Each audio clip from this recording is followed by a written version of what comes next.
Hello everyone, তোমরা সবাই কেমন আছো? ক্রিসমাসের নেক্সট পার্ট নিয়ে চলে এসেছি। জানি ভিডিওটা ছাড়তে প্রচুর লেট হয়ে গেল, 10 দিন প্রায় মতো। কিন্তু আমার কিছু সমস্যা হয়েছিল যার জন্য আমি ভিডিওটা দিতে পারিনি, তার জন্য প্রথমেই সরি। নাও এবার আমার মেয়ে ক্রিসমাসে যে গিফটটা পেয়েছিল সান্টার কাছ থেকে সেটা ওপেন করছে। চলো দেখা যাক ও কি পেয়েছে সান্টার কাছ থেকে।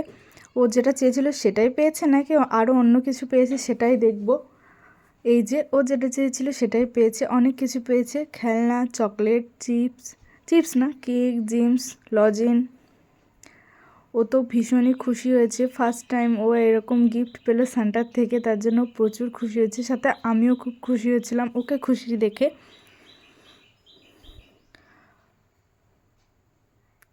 চলো এরপর ওই যে কেকটা ছাড়িয়ে খেলো। আগেই আমরা কেক খেয়েছিলাম, সেটা ভিডিও করা হয়নি। তারপর ও সান্টার দেওয়া কেকটা খেলো।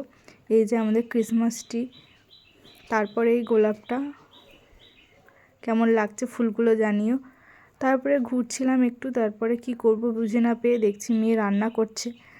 আজকে ক্রিসমাসে ওর স্পেশাল রান্না হচ্ছে।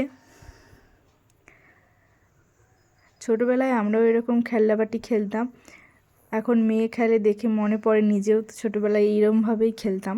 তারপরে আমি বাড়িতে একটা কেক বানাবো বলে বিস্কুটের কেক, তার জন্য বসে পড়েছিলাম। এই যে কেকটা উনুনে চাপিয়েও দিয়েছি, তার কিছুক্ষণ পর রেডি হয়ে যেতে আমার মেয়ে খেয়ে বললো দারুণ হয়েছে। বাড়িতে বানানোর জিনিসের স্বাদই আলাদা। তারপরে রাতে আমাদের ক্রিসমাসটা কেমন লাগছিলো সেটাই তোমাদেরকে দেখাচ্ছি। তোমরা জানিও আমার বাড়ির ছোট্ট ক্রিসমাস ট্রিটা কেমন হয়েছে। দেখা হবে আবার একটা পরের ভিডিওতে, ততক্ষণের জন্য বাই। সবাই সুস্থ থেকো, ভালো থেকো।